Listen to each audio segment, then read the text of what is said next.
So you wrote a trading algorithm in Python, RSI, moving averages, maybe some Bollinger Bands, it backtests great.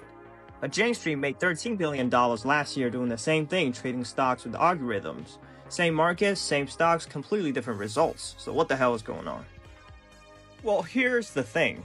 The difference isn't that they have smarter math. Well, they technically do, but it's also that they're not even solving the same problem. Your algo asked, is AAPL going up or down? That's a directional bet. Their algo asks, out of these 500 stocks, which ones will outperform which? That's a relative signal. They don't care if the market goes up or down. They just need to know who beats whom. That's a fundamentally easier problem to get right. But it goes deeper than that. Look at the code side by side. Retail, 1 signal, 1 action, 5 lines. Institutional, 6 independent layers, data, features, alpha model, portfolio optimization, execution, risk, each layer testable on its own. When something breaks, they know exactly where. So I would say that this is the most fundamental gap. Retail writes a script. Institutions, on the other hand, build a whole pipeline. Your code is price data to indicator to signal to trade. 1 line if the signal is wrong, everything else is wrong.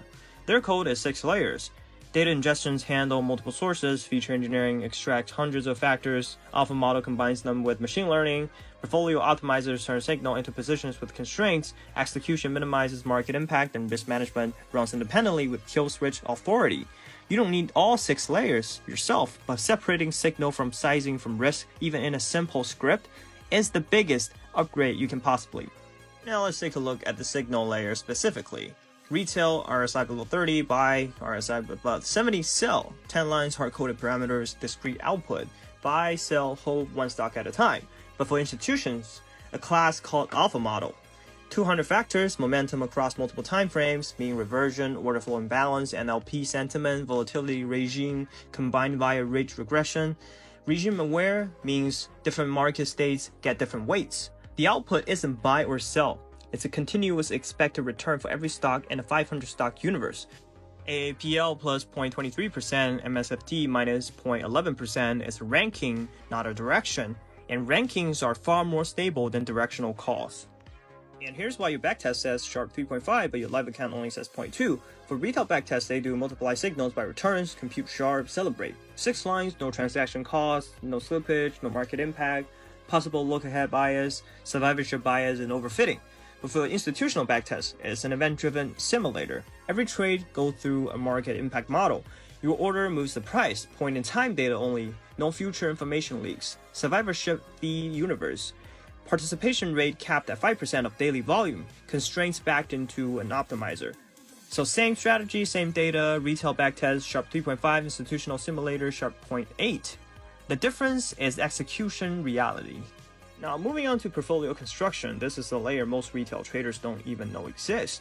So your portfolio might be something like this. Apple 30%, Tesla 30%, Nvidia 40%, 3 tech stocks all long. That's not a portfolio, that's a concentrated bet on one sector. But their portfolio is a constrained optimization problem. Maximize alpha, minimize risk, subject to dollar neutral, long equals short, beta neutral, zero market exposure, max 2% per stock, max 15% per sector, turnover budget so you don't churn.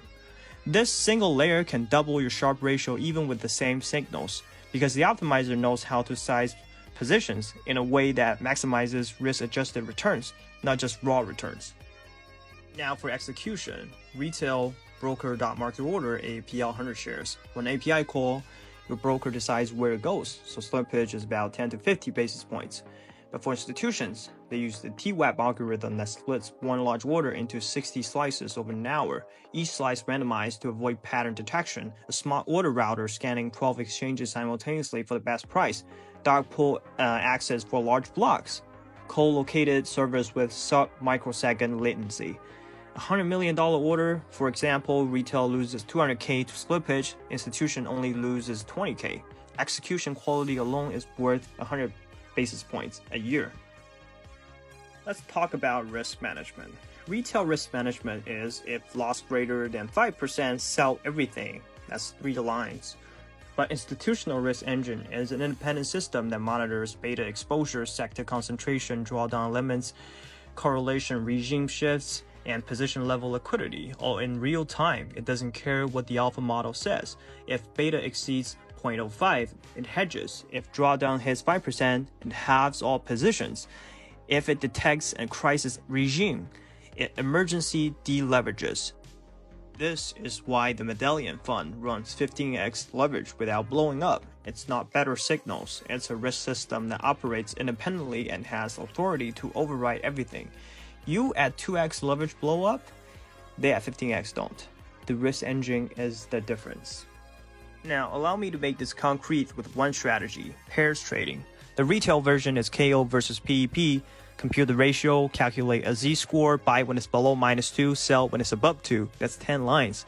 2 stocks, static hedge ratio. It looks like a market neutral strategy, but it's actually a directional bet disguised as pairs because your hedge ratio is fixed and you have no factor adjustment. The institution version is 500 stocks. Cluster them by factor exposure, run co-integration tests on thousands of pairs, filter for statistical significance and reasonable half-lives, Kalman filter for dynamic hedge ratios that update every day, continuous signal weighted by mean reversion speed, factor-adjusted residuals, so you're trading pure idiosyncratic mispricing, zero directional exposure, and pure relative value. Same concept, completely different implementation.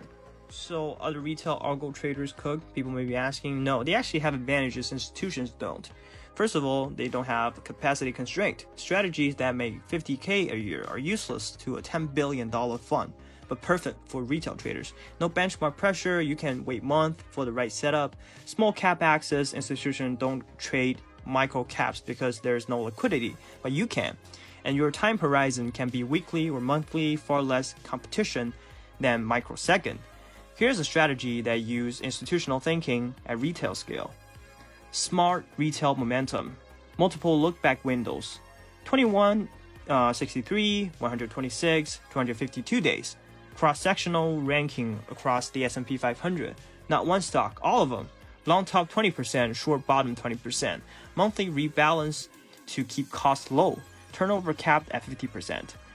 27 lines of Python free data from Yahoo Finance and incorporates the two most important institutional concepts, relative ranking instead of directional bets and signal separated from sizing. That alone puts you ahead of 90% of retail algo traders.